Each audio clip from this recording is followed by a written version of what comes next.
Welcome, ladies and gentlemen, on a Wednesday evening. The post-game show stops for no one. Mute that. We're here. We'll probably be here for at least an hour. Enjoy the preseason hit out that it was. I'm sure there's plenty to unpack, plenty to like, and we shall share the link for those that want to get involved. Bear with me. I'll chuck it in now. Invite, copy link. So for those who haven't been here before, essentially the post-game show basically is an opportunity for anyone and everyone to jump on and share their thoughts by way of jumping on a stream. So there is the fan cams link there. So jump in the queue. Be pretty keen to really dissect that. I feel like there was a lot that we can take out of it. And overall, really positive for mine. Lots to like. But rather than me sort of unpacking it all here and now, I'd like to bring people on and we can just discuss and go from there and start the conversation. But not a bad little midweek indulge to have some pies footy, Collingwood versus Richmond at Icon Park. Definitely not complaining for a Wednesday night hit out. Helps me get through my week, that's for sure. All right, Ben, you ready to jump in first, mate? Give us a thumbs up. Good man. All right, let me set this up. Give me one moment. 1 second. Here. Just quickly, big keys coming in. Go the fucking boys, up the boys. Woody, we're waiting for another fan cam from you this year, so I'm holding you to that. Minimum once every 2 weeks.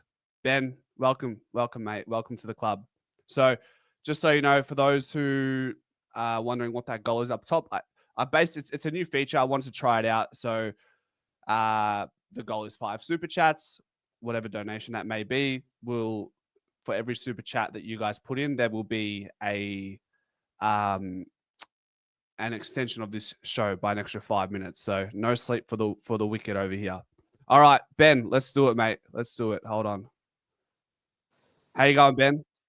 Yeah, good. The best part is that definitely the boys came out without reporting an injury, which is a real positive. And the guy mentioning Alan had a good game. Only played like one quarter and a bit, and made up for a lot of lost time. What did you think about Ed Allen's? Because we know Ben, we're going to dub you as his biggest fan.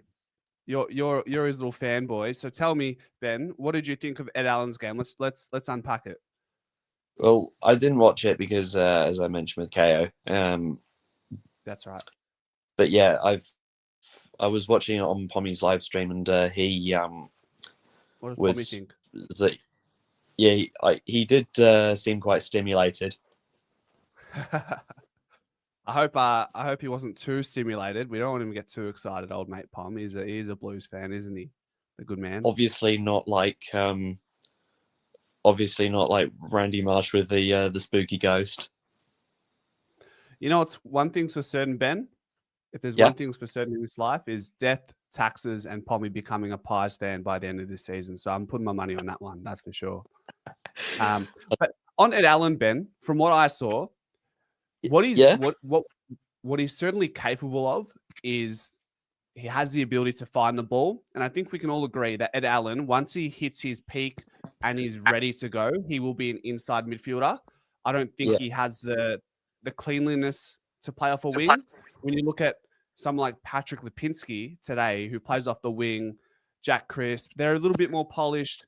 Jack Crisp maybe not as tidy as someone like Pat Lipinski, but that's what you need. And I think Ed Allen, how many touches did he finish with? Let me just check, just so I can. Because he came on halfway through the third quarter. 11 touches, 34% game time, 151 meters gained. But his disposal efficiency wasn't amazing. It was a bit clumsy at times with his, call it decision-making, call it his kicking efficiency. That's something that for Ed Allen to break into the first team and break into that midfield or on the wing initially, he does have to tidy up. Yeah, agreed. But when you leave somebody on the bench for 3/4 of a game, it's quite hard to keep the player warm. Absolutely. No, you're completely right there. That's something that needs to be noted, that when you come into an AFL intensity game after sitting for the first 3/4, you don't have the luxury of, we saw with Collingwood in that first quarter. I'm sure Pommy would have spoken about it, Ben. But in that first quarter, yeah, we were efficient, we were converting, we were good in that way, but we were a little bit panicky or a little bit rash by foot at times. And for someone like Ed Allen, who could have used that time to ease into the game, he had to come in and pretty much just fit in straight away. So that is a great point you bring up there, Ben. But 63% disposal efficiency for the great man Ed Allen. It's a bit like batting partner. It's a bit like cricket when there's a really big batting partnership, and it's a really big batting partnership, and the next guy in has to sit for like 5 or 6 hours to watch that partnership, and when the partnership's finally broken, a batting collapse just all of a sudden starts because all the batsmen that were batting after the partnership just goes cold. Yep. What do you take from a preseason game against a side who, in my opinion, Ben, I don't know if Richmond can even win a game this year? What do we take out of it? Well, Richmond so far, they look like they've got one hand on the Dyson Cup. Yep. What's the Dyson Cup? Dyson Sharp, he's the top prospect this year. Okay. There you go. Arguably, so the best SA product since Jason Horne-Francis. Hopefully, he doesn't have the problems that Horne-Francis does. Okay. And what do you with news coming to light about Jordan De Goey, Braden Maynard, Tom Mitchell, probably at this point seems unlikely to make the starting point of opening round against GWS. Is that any sort of concern after tonight's match? De Goey and Maynard, yes. Mitchell, maybe not so much, because I think we need to get moving on the older guys, to be honest. Yep. Now, Ben, I notice in the comments section, more often than not, there's a bit of unsolicited vitriol from your end coming to our great man Oleg Markov. I know you have a fair few things to say about him, but I just want to say, was second in the team for intercept possessions tonight. 7 intercept possessions, just behind Isaac Quaynor, who had 8. A lot of good energy from Oleg Markov as well. He had 19 touches as well to go with that. So I think I was going to training, Ben. I did notice Markov he just had a little bit of grunt in him. He seemed disgruntled with the decisions that were made in the offseason, putting him on the rookie list. And he grows a beard and he comes back to training determined, and he does look revivified, looks refreshed. And if he can capture some sort of 2023 form where he was taking 2 intercept marks a game, he's going to be good. He's probably going to play opening round while Houston's away. 2, he's going to be good backup at the very least. Yeah, he'll probably be good. He'll probably make adequate depth, but as he had a poor year last year, hopefully the decisions that were made, hopefully that could be like a learning opportunity. Yeah, exactly. Because just remember that feeling in the future. Yeah, spot on. All right, Benny, looks like you've got one light on and one light off ready to go to sleep, mate. So I reckon I'll let you have some sweet dreams about Ed Allen and Oleg Markov tonight. Yeah, could do. I don't control what my dreams are about. Usually, things you think about subconsciously throughout the day, I think they tend to filter into the dreams. And I think you'd have some good thoughts going towards at least Ed Allen tonight. That's for sure. whatever the what is the cheese that gives you nightmares thing, the superstition. I'm not really. I don't really. Yeah, I'm very superstitious. They said if you want to dream about your days at school, eat red Leicester, which is quite funny because I love red Leicester. But yeah, I didn't have any cheese tonight. Actually, yes, I did. I had a yogurt-based feta in my salad. That's about it. Brilliant, brilliant. All right. I'll leave you with it, Ben. Good to see you, mate. Good to see you too. Take care. All right. Next up, we've got Chris. Chris, give me a thumbs up if you're good to go, mate. Good man. Good man. Chris, welcome. Hey, how's it going? Good, mate. This is your first time on, I believe. It is. Thank you. Welcome. I'm excited. Thoughts, feelings? I thought it was really great. I thought coming out off the halfback was back to like 2023. Really sublime. The forward line just was on fire. I was really happy about it. The midfield early, they couldn't do much wrong. In saying that, some of the execution was a little bit clunky in the first quarter, few too many turnovers, but it's only a practice game, so hopefully the boys can iron that out. The only thing I thought we were a bit clunky on was when we're kicking out of the goal square and we're constantly kicking wide to the boundary to hopefully force a stoppage and a throw in. Sometimes we don't get that right and the ball's coming back in hot all the time. I think we're a bit slow out of the goal square. Yeah, I think as Dan Houston gets further immersed into the game plan, he'll be the man we trust got taking the kick-ins, and I think that will. He had a few sloppy moments last week coming out from defensive halves from kick-ins as well. So I think that we'll probably keep a closer eye on that as the season progresses.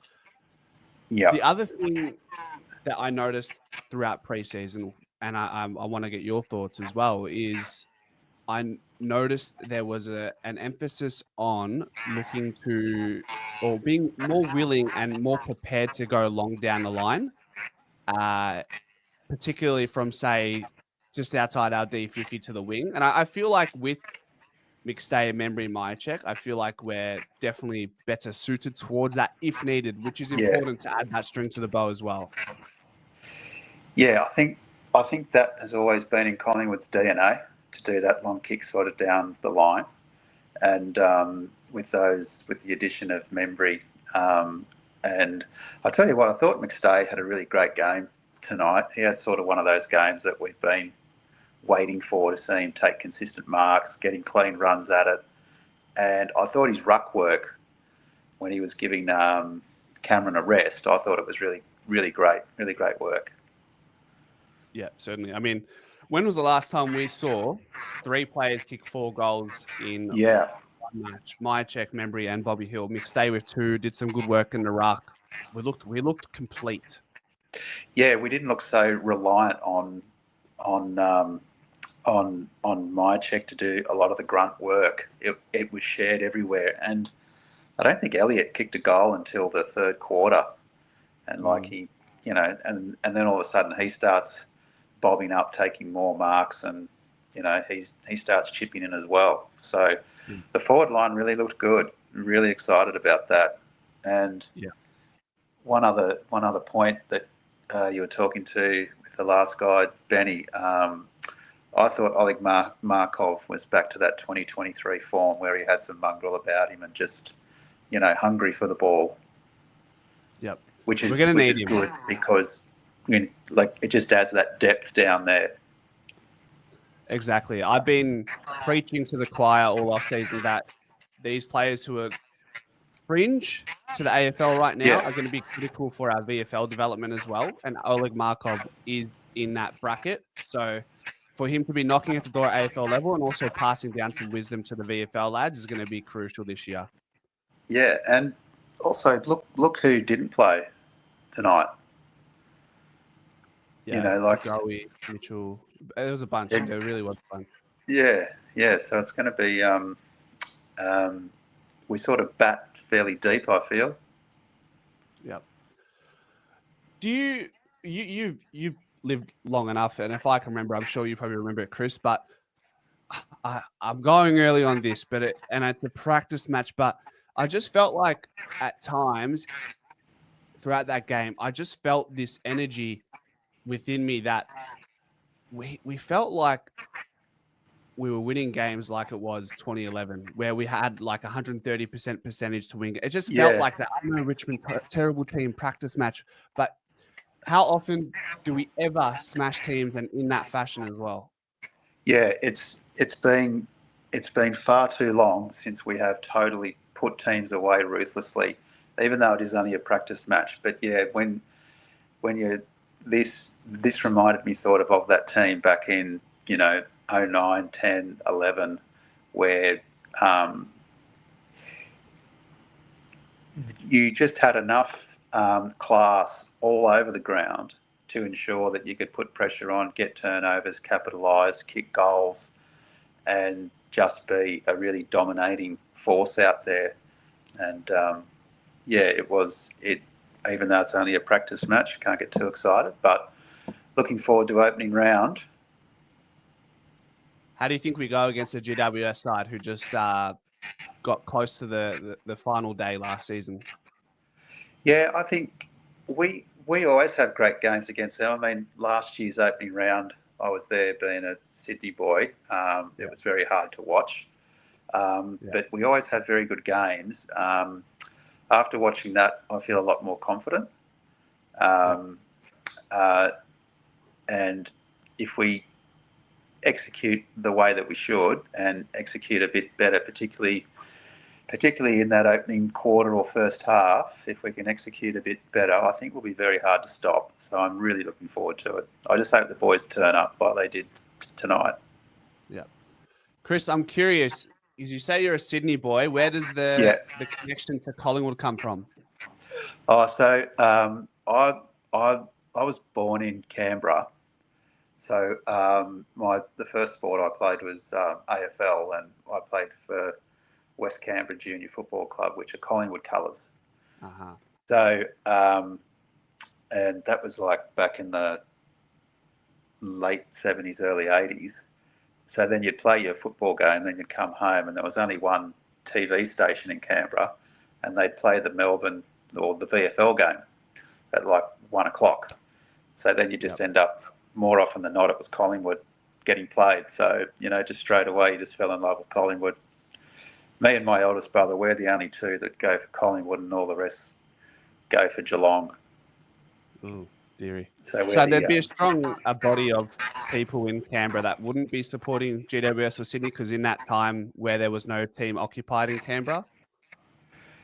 So there's a big North Melbourne supporter base in Canberra, and a big Geelong, and I think Carlton as well, supporter base in Canberra. But GWS do play home games in Canberra.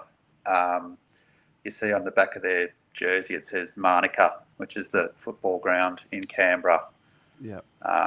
So I think from memory, North Melbourne tried to make a go of it in Canberra as a home game, but it never worked. But GWS use that as a home game every now and then. But yeah, big North Melbourne and Geelong and Carlton supporters down in Canberra from memory. It's been a long time. I moved to Sydney when I was 13. There you go. Interesting. All right, Chris, last thing I'll leave you on, or leave you with, is I want to know if there's one thing you still got some question marks on after this game in the preseason, what would it be? I don't have question marks around players. I know last year when they started to use Josh Dacos off the half-back line, I was a little bit sceptical about it, only because I was worried about his defensive pressure.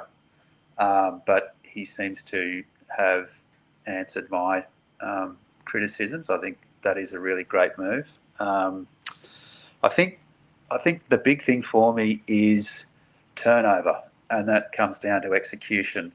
Sometimes we're a little bit poor on our. We can sometimes turn the ball over too much, and against good sides, they will punish you. So if we can tighten up a bit on that, I think we'll do really well. Brilliant. All right, Chris. Pleasure having you on Thanks for the so first much. time. Hopefully we see you a little bit more throughout the year, mate. Pleasure. It's been a pleasure. See you, mate. Take care, mate. Bye. Bye-bye. Go Pies. Go Pies. Brilliant. Good man, Chris. Supercoach God. Thank you, mate. Welcome to the Champ Pie membership. Guys, the membership is $5 a month for those who are wondering. Effectively, you get access or early access to videos throughout the season, and ultimately it just supports the channel and helps. It just allows me to spend as much time as I need to help grow this channel and keep you guys up to date. So I appreciate it, Supercoach God. Good man. Next up, we have K-Dog. K-Dog, you there, mate? Yeah, good man. All right, we'll chuck you in. Give me one moment. Big man, how you going? Yeah, not bad, champs. How we doing? How are we feeling? What are we saying? Bro, that game, it gave me 2023 flashbacks, and I'm feeling good. Yeah. What did you love? What I love, I'm just happy to see our forward line kicking accurate goals. It's lovely to watch. Yeah. Watching Bobby kick goals, seeing Membry do his job, seeing McStay, I'm loving in the ruck. He's bringing some fire, and I fell asleep halfway through it because I was like, oh, this is a boring game. We're winning too easy. It's kind of nice though, because the last 2-3 years we're like this, watching every moment of the game. It's nice to tune out every now and then, isn't it? Yeah, it's definitely a different feeling to the norm. I'm feeling confident, but I don't want to jinx myself, you know? Yeah. You talk about the big three, McStay, Myercheck, Membry doing his job. I actually want to ask you a question on that in a moment, but nearly 12 goals between them and nearly 10 contested marks for the team, or I think 10 contested marks for the team as a whole, which is elite. Pretty good amongst the upper echelons of the league. So you said you're glad to see Tim Membry did his job. What does Membry's job entail in 2025? I would say he's just, because in the last practice match I watched, I saw him not really lead for marks. He kind of just stood on the man and didn't really move. And it was good to see in this game where he actually was leading into space, opening up the field a bit, being that target to get either the contested mark or bring the ball to ground, like Myercheck. But it also allows Myercheck to be more of that roving forward comparison to being that anchor in the forward line like last year. Yeah. Membry, 7 score involvements, third highest for the team. A contested mark to go with that. Some really good marks inside 50, 6 contested possessions at 90% disposal efficiency. So it's pretty good. Look, we've seen what he was doing in the preseason training so far. That has translated into the practice match. The next step is to take that into some official AFL competition. So can't wait to see what big Tim Members can do for us. Oh, I liked Houston too. He played awesome. Yeah. He's got a bit of a swagger, doesn't he?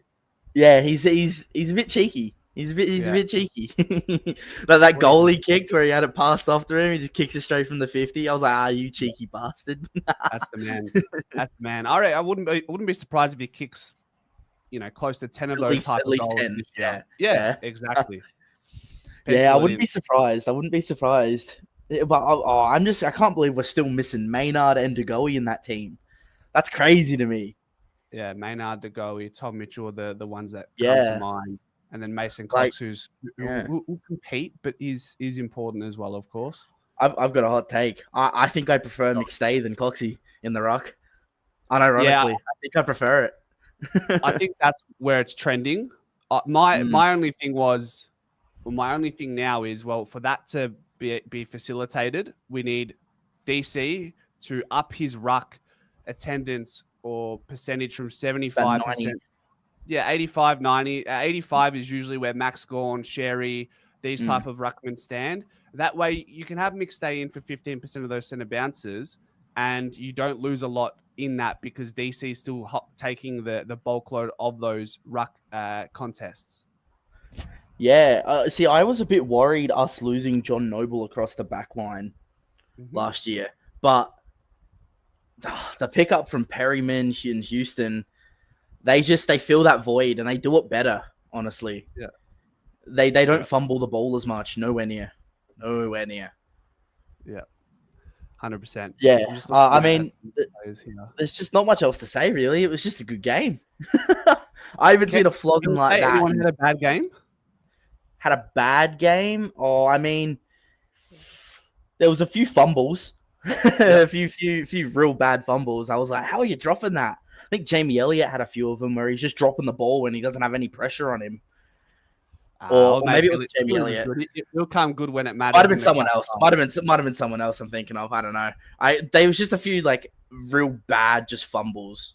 Yeah. Other than that, I think it was pretty much a perfect game, you could say. Yeah. I'll play the pessimistic side. I've got 3 players that I want to highlight. All right. I've got the obvious one is always going to be Darcy Moore. I feel like in the heat of the moment when the game was up for grabs, he was a little bit untidy, and I just get a little bit anxious when he's around it, and that's something I'm going to keep a tab on. There was also who was it? Oh, goodness, where is he? I'm just looking at the stat list. Lockie Schultz, again, his effort is unbelievable. Just sometimes a little bit sloppy by foot going inside 50. I just want the next step for him as well. I was happy seeing Bobby kicking goals, not passing them off. He was back to his confident self, kicking the goals. It was good to see. I'm happy. That was a big pet peeve of mine last year. He passed off too many goals he needed to kick. Yep. No, I also loved Oleg Markov. Yeah. He looks like he's back in that form he was in 23. Yep. That fast, hard, forward, fast runner. Just get up the field, put the leg speed, get it done. Yeah. And we all want Bobby Hill to be more selfish. You know what I loved? I loved Mick Stay giving Bobby Hill the hands. I did see that. Yeah. You know what? It might mean nothing to most people at face value, but to me, that's like, no, Mick Stay wants Bobby Hill to have this idea. Exactly. It's like you, Bobby, you kick as many goals as you want. There was also, I think it was in the last quarter, he took a mark from a turnover, and rather than looking for an option where he could have laid it off for another easy goal assist, he said, he turned his back straight away. He's like, I'm just going to kick this. He didn't kick it, though, I don't think, from what I remember. I think he missed it. I think he kicked it to the side. Like 20 meters out? Oh, no, I'm thinking of a different one. That's all right. That's all right. Yeah. No, but even if he misses it, I like that he has the confidence to back himself. Yeah. 100%. And that's what I want to see. That's what I want to see more of. 100%. 100%. Yeah. Other than that, Q had a quiet game, but he didn't really make many mistakes. Oh, I'm going to have to disagree with you on that one, my friend. Oh, all right. Okay, before even looking at the stats, I already knew he had a bunch of intercept possessions. To confirm that, 8 intercept possessions for the game. I thought, pretty good. Besides Nick Dacos, and I'd argue Isaac Quaynor was easily top 3, and you could make a case as to Q being the best player in that game. Nick's just a freak. He's always going to be the best. Just it's poetry in motion. Like I don't know what I'd do without Nick Dacos. He just gets the ball, and it's just amazing to watch. Like there's no other way to explain it. He just always finds himself in the perfect position to get the ball. That's it. That's it. Mwah. Yeah. So what do you disagree about Q then for? Yeah, I just thought his ability to intercept, he put himself in dangerous positions. He was actually really good by foot as well. 90% disposal efficiency. He looked like IQ in 2023. And once again, watching him at preseason, he looked like he had a bone to pick with the rest of the league and come back bigger and better this year. He looked pissed off at himself. Yep. And that he had that fire in his belly, and that he wants to get back to that form, I reckon. We love that. And it's beautiful to see. That's poetry in motion. Watching him coming back, that'd be good. God. I just can't. Yeah, there's nothing else. It was just good. It was a good game. It was good to watch. I'm happy. I'm not angry going to sleep. It's awesome. All good. Hey, mate, always a pleasure. Always a pleasure. Thanks for jumping on. Go Pies, lads. Let's go, champ. Mostradamus, huge with the $20 dono. Super impressed with the new recruits tonight. Perryman's combination goal with Nakos was hopefully a sign of great things to come. That's someone who we haven't spoken about today, Mostradamus. So great point. Just highlighting that sequence there. But Perryman, let me just put this here for a second. Perryman is going to be a great connector. He's going to do everything that needs to be done defensively in the midfield.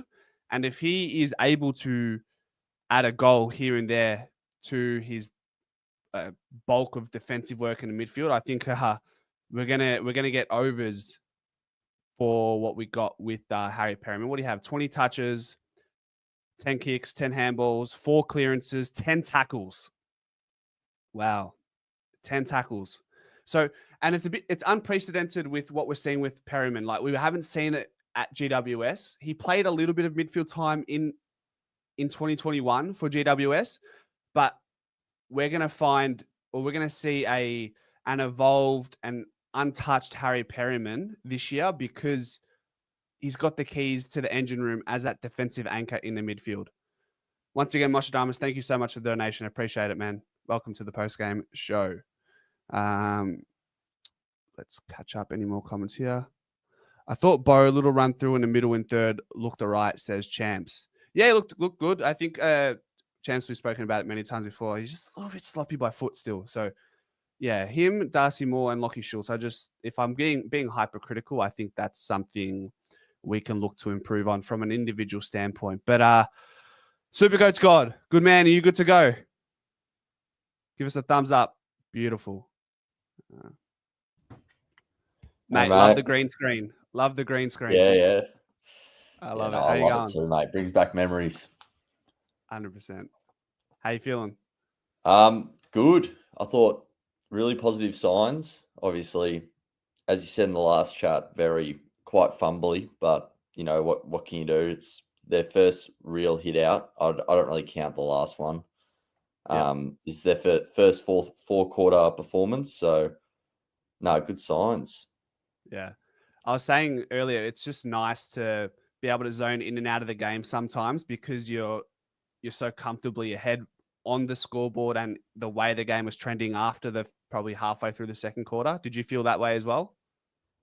Yeah, no, I was a bit like, oh no, we're not that much better than Richmond after that first quarter because it was a bit concerning. But then we started to kick into gear. So no, lots of positive signs. I mean, Dacos, 3 quarters, 32 touches, 5 center clearances, 8 tackles. I mean, 4 what goal else can you assists as say? well.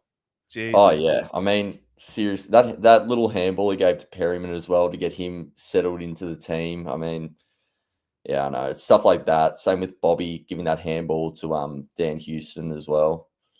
I know or was it Josh Dacos? I can't remember now, but no, little stuff like that. It's really good to see the players that have been there for a few seasons help the new guys get used to the game. 100%. There's been a bit of commentary in the chat, and I've been meaning to bring this up. A lot of people are not convinced with Reef McInnes's performance tonight. I want to get your thoughts. What did you see from Reef today? Well, I thought I got something written down here. I said, I think he'll settle into the backline fine. Obviously, it's his first full game playing the backline. You got to remember that, and he's obviously playing against okay forwards. They're not great, but you know what? It's whatever. He didn't really know exactly how to transition the ball out of defense. I feel like it was a bit concerning. But I think you just after a few games, he'll settle into the role. I think it'll be a lot better than Frampton anyway. Yeah, it's like pick your poison, right? I think you got Dean, you got Frampton, then you got McInnes. Is McInnes key position size? Definitely not. But can he make up for it with a bit of speed off the half back line? Can he intercept? I thought he competed well. I think he had more moments in the second half and was all right by foot. Look, like we said, who are you going to take in beyond Reef McInnes not being in the Yeah, I side. know. Yeah, I mean, Charlie Dean, there was so much hype about him when he came to the club and Yeah, it was. how he was going to be the next Jeremy Howe and all of this. And I don't know, it just hasn't happened, whether that's due to his injury history or what was it his foot? He injured multiple times Yeah. and whatnot. But yeah, I think, I don't know, you got to give him a crack. And because I think Reef, he was a pretty high draft pick. He was like a pick 20 or something. He was pretty high. And there's a reason for that. We saw it worked for Darcy Moore. Darcy Moore was probably a bit more capable up forward, I thought. But yeah, I think he'll settle into the role nicely. Yep. Like I said, pick 20 for a reason. You've got to try. If it doesn't work in the forward line, throw him back. And if that doesn't stick to the ceiling, then that will be the end of Reef. But I think he's got a really good opportunity. And one of my fears was like, if you put Reef in the back line straight away and he doesn't perform well, he probably doesn't find a position and just finds himself in the VFL for the duration of the year. But the reality is we just don't have any other options. So he's got to learn live along the way. Yep. And I also thought he looked bigger and stronger and fitter than he ever has before. So that's also a good thing. Yeah, exactly. Hey, I'm curious, mate. Supercoach God. So tell me, do we have in terms for those who follow Supercoach, classic I'm talking about? Mm-hmm. Are there any point of difference players you have highlighted from the Pies when it comes to role changes, positional changes that might find a way into the team to be a cash cow or to be a mainstay in their Supercoach side? Tell me. Well, Harry Perryman's one. He's not really a point of difference. I think he might be like 9% owned now. But after tonight, I think I might just lock him into my side. He really impressed me. I don't know, just his poise to get out of stoppages and find the right handball decision as well. And then Josh Dacos is another one. I don't know how much did he play full-time halfback today? Yeah, not a single centre bound starting as a winger. Yeah, okay. Well, he's another one. I think he's about 450k or something. So he's not bad in the back line. And are Perryman and Josh Dacos currently listed as is Josh Dacos currently listed as a mid and is Harry Perryman currently listed as a defender? Yep. Okay. Yep. So exactly definitely, right. relative PODs for the Pies. That'll be in my side. I'm actually, guys, Supercoach God does do some great work on YouTube. I'm going to share his channel. He's been around for just as long as I have on the YouTube scene, just over a year it seems. Am I right? About 2 years. Maybe. Oh, it's my third year this year. Okay. Yeah, got you. All right. Well, for those Supercoach heads, the great man is posting quite frequently, so go give him some love. A Collingwood man with the green screen, with some nostalgia going back to 2023 as well. So get around the man, and he's got some good content. So I appreciate you jumping on, and thanks for joining as a member as well, man. Yeah, no worries. I love the work. I watch all the videos, watch all the preseason stuff, but yeah, it's good. It's good to, I don't know, listen to someone who really, like, you really hone in all the knowledge there is to hone about Collingwood. Like, you just, I don't know, you know it all, mate, at the moment. So you do your research and you clearly go to practices and stuff. It's more than what I can say. So, good work, mate, and love your stuff. Appreciate it. Look, message me on Instagram because I think we'll try to find a way to get you on some of the shows to do like a Supercoach segment. So if that's something that interests you, just shoot me a message and we'll nut it out on Instagram, okay? Yeah, easy. All right, perfect. All right. Cheers, mate. All right, mate. Have a good one. Have a good night. What a man. Supercoach guru. All right, moving on. Greatness from one green screen to the next. Are you ready, mate? Here he is. Hey. My man. Hey. Yeah, no, it's pretty good. Pretty good. I wouldn't say win because that's not what preseason's about, but yeah, we ticked off a lot of boxes and yeah, we got the job done. We did. Come on, give me your dissection of the game. What did you like? What were you umming and ahhing about? What did you see? Well, I mean, I just tweeted it actually. I pretty much already know our three players that are going to be our best forwards, like for the goal kicking. And it was the three guys who kicked the four tonight. I mean, it was so clear and obvious that they're going to be leading it. With obviously Checkers being that ultra consistent, always up there. Tim Membry, I'm hoping to, because I might have. It's a small little video that I could potentially do on it. But if I do make a comeback, there is a stat I wouldn't mind showing that will basically give it away that Membry will be leading our goal kicking this year. Hey, so does his Pies. Yeah, so I can definitely see him leading the goal kicking, but yeah, it'll be out of Bobby, Checkers, and obviously Tim Membry as well. So just again, wasn't really focused on like the win-loss sort of thing, but the fact that we were able to get also a blowout, I think that was also massive, just from a mental side of things, emotional side of things, and I mean it's kind of also hard to. Because you don't want to be taking a ton out of it, because it is, with all due respect, it is Richmond. I try to say that as nice as I can.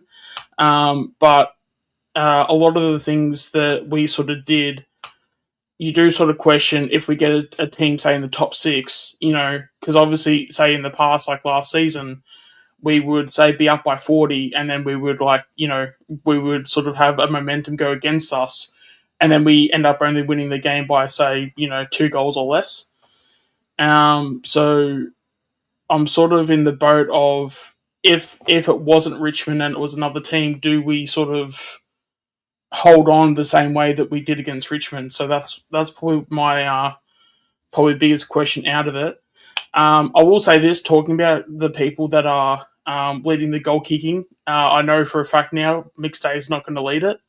Because not only did he show why he's in the leadership group because of that hand pass to Hill, where Hill kicked the goal, and yeah, it just even though I'm sure if it comes to it, he'll kick the goal if he needs to, but it just seems he doesn't have much interest being the goal kicker, if that makes any sense.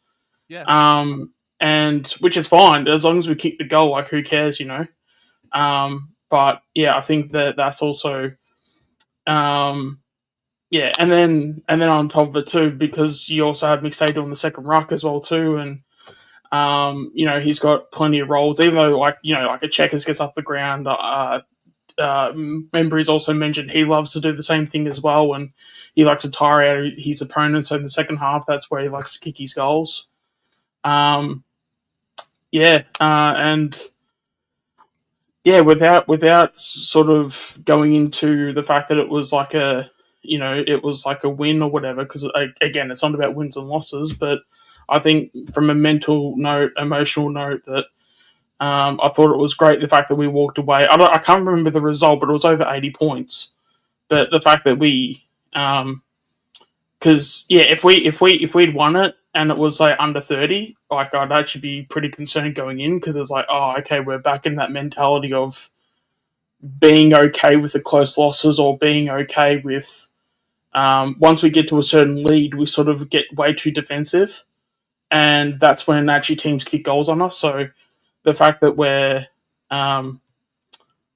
we actually had a game where we had the momentum and we kept going with it, even though and obviously I'm talking about the first 3 quarters, it was just really good to see that once we had that lead, we kept on going, and then the fourth quarter, I believe we kicked only 2 goals, but I thought we also defended pretty well in the fourth quarter as well. Yep, 100%. I'm just got a note here. I just see a note here. Yep. Greatness. Where is it? Pendles looked excellent. You know what actually sort of surprised me with Pendles was his ability to waltz out of the contest, and it wasn't by his way to woo his opposition and sell them going one way. He actually sort of ran out of some of the contests. I'm like, is that Pendlebury or is that someone else? It was unusual, and his stats talk to 5 clearances. Most of his disposals were by hand. So he would burst out of a contest, give the hands out to his overlapping support. Did you notice that, or is that just me?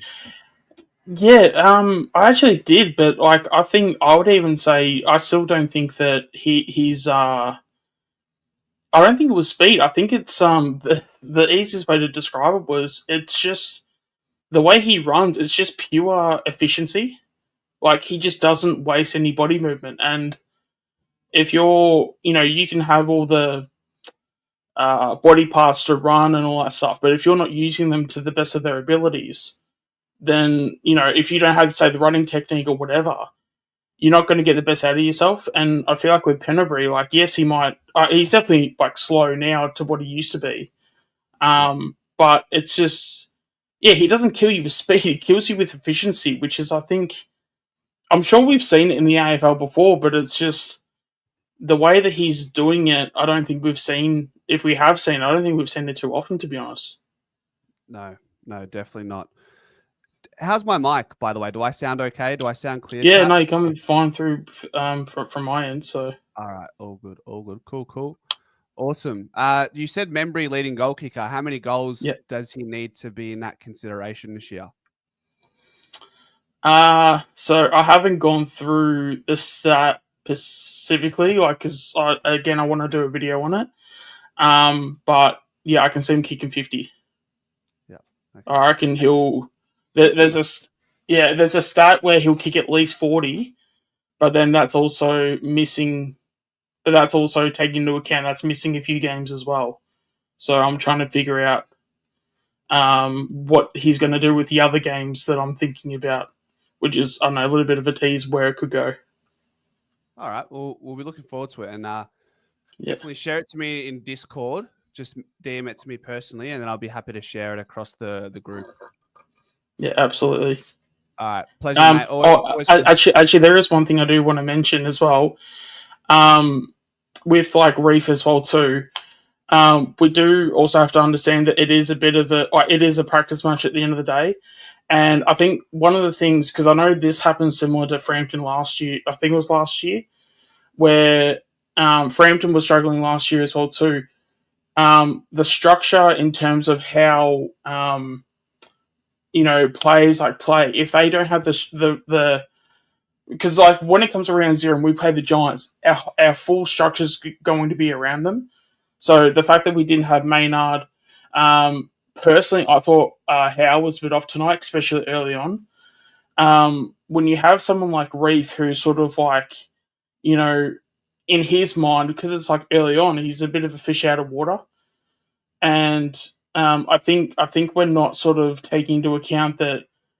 And I have seen people say, yes, we need to show patience, and that is absolutely true, but we also need to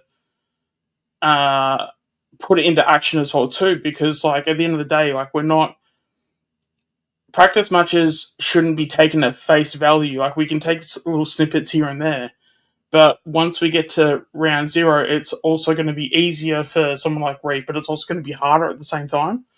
Yeah. So it's and also as well too, like we just need to give the guy a break, because he's never been in the back line at all in his career at all. And he's played 2 practice matches, and even last week wasn't even really a game, to be honest. Because it was just guys just moving around, running around, like figuring out running patterns. Yep. I think we just need to wait till at least mid-season and see how that goes, because I just think that we're just way too early to call, to basically give a definitive answer of, he's going to make it, he's not going to make it. Let's just wait and see, because like at the end of the day, like we haven't even played a official match yet, or a match where Reef has been a defender. So I reckon at least, even if we just wait till Anzac Day or something like that, just give him a couple games and go from there, because we don't even have a sample size in terms of official games, So I don't know. I just sort of that sort of. Yeah, it got to me a bit, because a lot of people were already calling pretty much for his career. I mean, some people were even going that far and stuff. So, I don't know, just sort of, I thought I'd need to get that out as well too. No, you're all good. Greatness. Appreciate your thoughts and love having you on. Yeah, absolutely. Thanks, mate. Take care. All right, all good. See you guys. See ya. Woody. Thumbs up, brother. Good man. All right, let's go. Talk to me, son. Mate, I mean, it was sad. That's the first time Membry hasn't worn red. He was at Sydney. Yeah, I was going to say, hold on. You got to disclose your allegiance, and maybe you can point to the scarf. Look, it might be in the background here. Yeah, I think so. It was tough, man. Members, he looked really good, really, really good. So, no, I think he's going to do well for you guys. The whole Triple M rocking footy again. That'll be good, mate. But yeah, what was you, Woody? Yeah, as a St Kilda fan, let me paint this hypothetical for you because I want to get your brain and your heart in this. Okay. Yeah. Say Collingwood win the flag and Membry plays a critical part to that journey that we're on the quest for now. If Collingwood go and do that, and say I'll add to the hypothetical, St Kilda, Max King struggling with injury or form, which is brother, you don't have to rub salt in. You can just win the granny. I mean, like it'd suck, right? Like in some regards. I'd love, I'd prefer it to be us, like obviously. But like at the end of the day, I don't begrudge Membry. Like I think we're in that position where it'd be unlikely for him to kind of be a part of the group that gets us a flag if we're going to in the next couple of years, because it's been a fair while since the last one. But yeah, essentially it's one of those things. Like if he's not going to be there and not really kind of getting us to the next one, like we kind of got to give that role to somebody else, right? That might be there. So it's good to see him at the Pies. Just hold that thought just for a sec, guys. Let me know in the chat. Can you hear me clearly? How am I quiet or can you hear me? You maybe a little bit quiet, but like not crazy. Okay. I wouldn't say as much. Let me see the amp box. Let me see. If this is how you turn it up. Okay, there we go. Am I sounding louder as I'm raising this, or is that getting louder? Louder? No. It's not really doing it time, no. Just point. You got like input gain there? All right. Chuck the input gain up a tiny bit. I'm gonna have to settle on that, guys. I'm gonna try that. Okay. Yes. So rubbing the salt into the wounds of a St Kilda fan over here. So members. Yeah.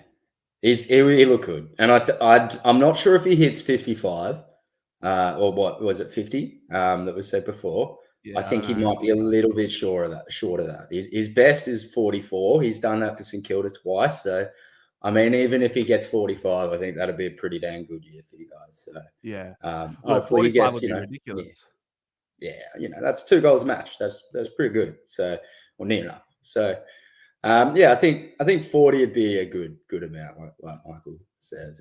But no, man, he looks good. The 3-pronged tall forwards look good. McGuinness might need a little bit more experience, that sort of stuff. But no, he looks good, pretty good too. So yeah, you guys, you looked in form tonight, mate. Be honest though, because I will. I tuned out about halftime.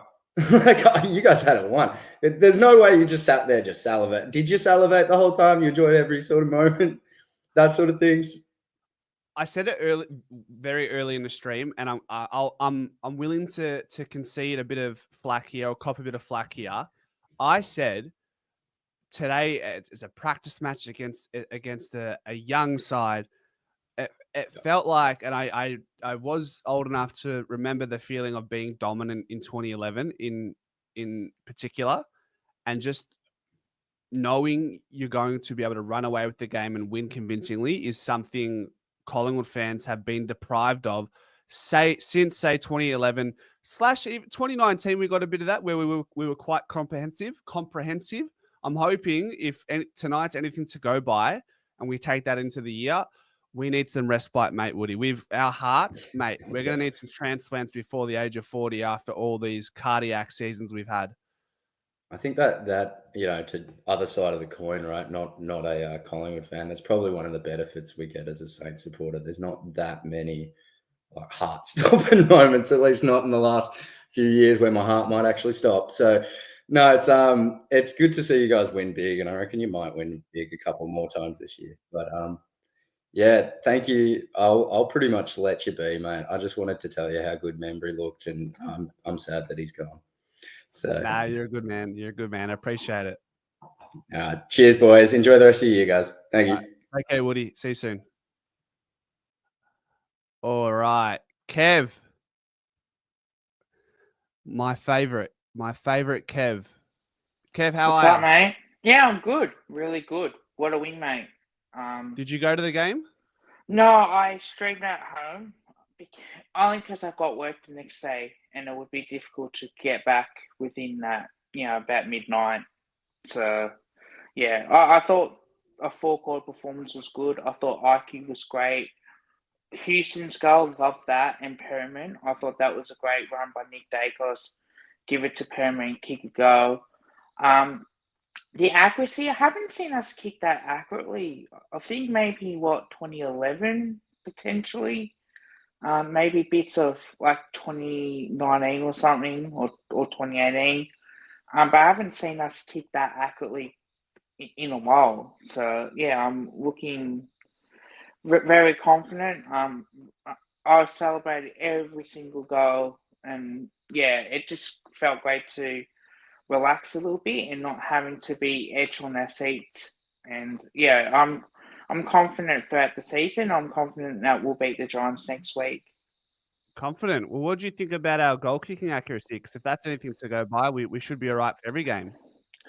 I think there might be times where we might kick inaccurate in front of goal, but I just think that we should kick more accurately than not. And I thought our start, when we got off to a good start, I actually thought it was good that we put the foot down, because the last thing, like as I said to you in the chat yesterday when you're streaming, I want a 40-point win. I don't want a 20-point win or a couple goal win. I actually want us to put Richmond away and put them to the sword, and our pressure I thought was great. So, and what did you want from the game, Kev? Going into the game, what were you hoping for? 40-point plus win. And the only reason why I say that is because when we're playing Richmond, we know they're rebuilding, they've got kids in. But for us to go into round 0, if we don't put teams like Richmond away, especially during the preseason, then that can make us feel lethargic for that following week.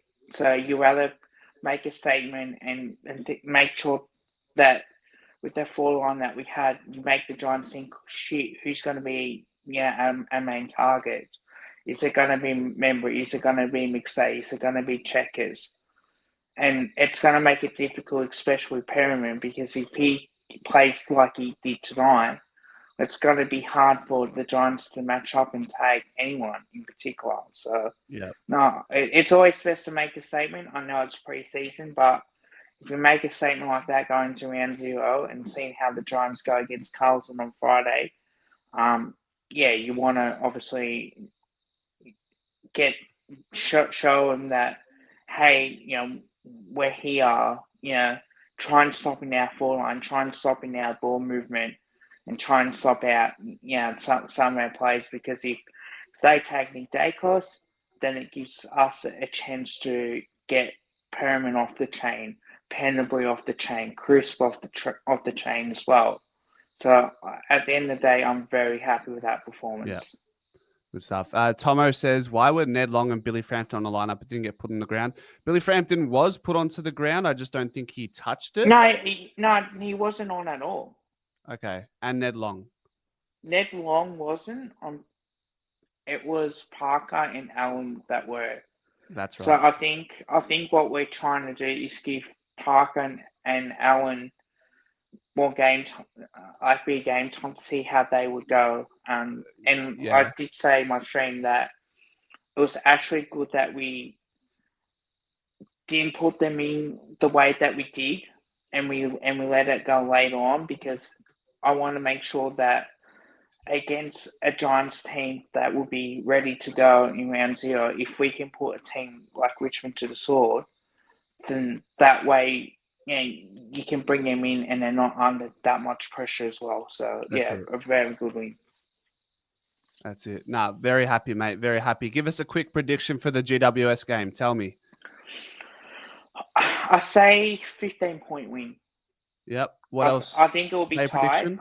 I think Perriman to have 20 disposals. Membry to kick 3. And I reckon we might see Nick Dacos and Scott Penbury combine 55 disposals or more. There it is, Kev. There it is. I love it. I love it. But now, look, as I said, I'm confident, and I think for the Giants as well, they've got a bunch of kids in anyway, and yes, they do have some senior players, but I just think that the players that they've lost, it's going to be hard for them to cover. And I think with Perriman in our lineup, he makes us look a lot greater. And same thing with Houston as well. Yeah, who'd they lose? They lost Perriman, they lost Peatling, and who else did they lose? Do you remember? Cunning. Isaac Cumming. Right. Yeah. Well, they've still got an exceptional side, so I think it's going to be a daunting challenge. No Tom Green either, so that is huge for us. There you go, Michael, right on cue. Tom Green I think he's out with a calf as well, so that will definitely help favour us in the midfield battle. So that does give me a bit more confidence. As much as it's sad that a player's injured, but at the same time, you got to think of, okay, that's one less player that we have to worry about, because Tom Green, even though he's such a good player, he does turn the footy over by foot as well. Well, look, we could also be missing Jordan De Goey, so maybe it just evens out, that squares the leg. Yeah, maybe it does. But I'm still confident if we have Mitchell in there, then he can get the ball out to Nick Dacos, and Perriman can spend a bit of time in that midfield as well. So I'm confident. Go the Pies, best win. Now it's pre-season. Now it's time to enjoy the win tonight, and we'll see how we go in the opening round. Appreciate you, Kev. Go have a couple Pepsi Maxes for me, and we love you, All right, mate. so I've got to get to bed anyway. I've got work in the morning, so. Good man. All right, see you, mate. The grind. All right, take care, Kev. Love you, mate. Bye. All right, love you too, mate. Bye. All right, we're down to our last two. So we've got Boomer, one of the fan favorites, some would say. Boomer, thanks for waiting, mate. How you going? Oh, I reckon Boomer's nodding off. The magpie is sleeping. We'll come back to Boomer. Nick, are you good to go? Nick's not sleeping. Yes, double thumbs. How you going, Nick? Hey, not too bad. What's your thoughts on the game? I was very happy considering it was a practice match. I thought our forwards did what they needed to, or they showed us what we needed to see from them going into the season. I think Reef McInnes held his own. I thought Nick Dacos is just somehow, some way, is going to take his game to another level where maybe we thought that just couldn't be possible with the way he's gone in his formative years in the AFL thus far. And one more thing was Patrick Lipinski's 37 touches off the wing. Good and right on cue from Ramesh. Very productive, very efficient. So hopefully, Lipper, I think I made a statement last week. I think Paddy Lipinski has the potential to go top 5 in the Cope. Oh no, that was Lockie Schultz. Never mind, guys. Don't mind me. What do you reckon? How did you feel? Well, I will admit I felt a little bad for the Tigers because that's actually my brother's team. I will never forget that 2016 round 2 one. We talk about hearts in our mouths and type of stuff like that. Is it Grundy? It was usually one last roll of the dice. Yeah, when Darcy Moore for Collingwood supporters like didn't knew Collingwood back in 2016. For those who didn't know, Moore was drafted as a key forward. He was not in defense just yet, but I will admit I really miss the young Darcy Moore that was up forward because he was so freaking electric, so energetic up forward. So yeah, but he's the one that What did you kicked think it of in the Darcy's air, game and then today? Odegaard did it. Oh yeah, I was going to ask you that one as well, but I think. What do you think? Do you think he's got back to form a bit, or do you think he's still got the a bit out of forming it a bit? We're not out of form. I think but he's still got work to okay, so do on an individual level. I think he's just got you can't fake form, and he didn't have form last year. So to get that form back, you need to work yourself back into that sort of that All Australian level. The other thing that will help him, that will sort of nurse him through getting towards where he wants to be, is by winning the contest and playing forward half footy. And we did that for the most part tonight. And when you play the majority of your game in a forward half, it means your back line is going to be set up nice and high and ready for any sort of long dump kicks coming out of your forward 50. That's the roadmap back to All Australian form for players like Darcy Moore and Isaac Quaynor, who I thought Isaac Quaynor, when he was put under the pump, when Richmond were pressing at times, I thought Quaynor was outstanding. Yeah, I think Craner has returned back to his 2022 and 2023 form, but touch wood, hopefully that stays that way. Because 100%. Because as we all know, players have their days when they lose their form. We're all human, so I'm going to put a question in the chat, because Levi brings up a good point. How many players from the Pies are All Australian potential? And I'll put brackets, name them if you can. Ooh. How many players, Nick, do Collingwood have that are All Australian potential in 2025? And can you name them?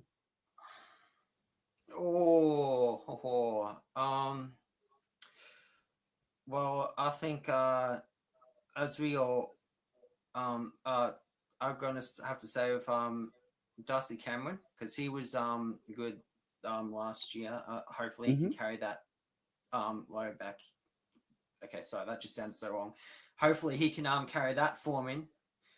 And given Craner's current form, I'll say Craner. Hopefully he stays that. Hopefully it stays that way. Yeah, So I've got. If he proves me wrong on that. I'm just looking at the list now. So I've got Darcy Cameron, I've got Quaynor, I've got Jordan De Goey, I've got Nick Dacos, I've got Josh Dacos, I've got Dan Houston. I'm looking at the rest of the list. That could be all. I got Bobby Hill and Darcy Moore. So in my opinion, we have 1, 2, 3, 4, 5, 6, 7, 8 potential players that are all Australian caliber. Right at the cusp of that as well, as Ramesh suggests, is Bruzzy. So you could say 8.5 players are all Australian caliber in this side right now. Ooh, okay. Speaking of Harry Perriman, we have Tom Mitchell coming in eventually. And this is the issue that when I'm playing AFL 23, this is the issue I always have, trying to put these midfielders into the centre square. But we have like Mitchell, we have Pennebury, we have Sidebottom, right? And that's already the starting three Rover, and centre, right? Where's Harry Perriman's going to play or what when Mitchell comes back into the side? That's something that's I'm pretty sure that's an interesting question. Yep, 100%. And finally, to round out the post-game show, Nick, what is your prediction for the game against GWS in opening round? Well, that's scary to think, because the last thing we want is another close match. Hopefully we can have maybe like a hopefully I might say maybe like a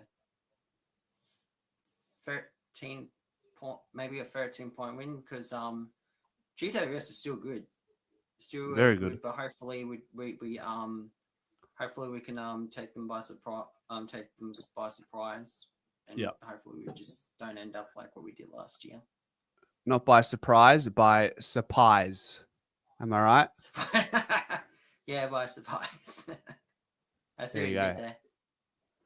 All right, Nick. Pleasure having you on, and we'll see you hopefully next Sunday. Speaking about a win, right? Yep. All right, brilliant, Nick. Yeah, no worries. Yeah, mate. Have a good night. Have a good sleep. Go Pies. You too. Go Pies. All right, ladies and gentlemen, that rounds out the final preseason post-game show. We'll be back next Sunday. Appreciate the feedback regarding the reviews and the player ratings. I've got to figure something out, whether I just tie them in together, do a review, and maybe do like highlight some player ratings and just tie that in together. I think that's probably the best way to go about it. I don't want to rob you guys of the match review. I know the post-game shows for you guys to share your thoughts. I'm sure the reviews are reserved for you guys wanting to hear my thoughts. Last question, sorry. Supercoach God, will we average the most points per game? What do you reckon? Mate, like, how many do we get tonight? 21 and 6. How many inside 50s did we have? 53 inside 50s for 21 goals. That's an incredible return. That's 27 over 53. That's more than 50%. More than 50% of our inside 50s resulted in a scoring shot, and most of the scoring shots were a goal. So if that's anything to go by, with that volume of inside 50s at that clip, I think why not? Why not? But I appreciate you guys all tonight, a midweek post-game show, and we'll see you guys probably tomorrow. So we'll talk then. Go Pies.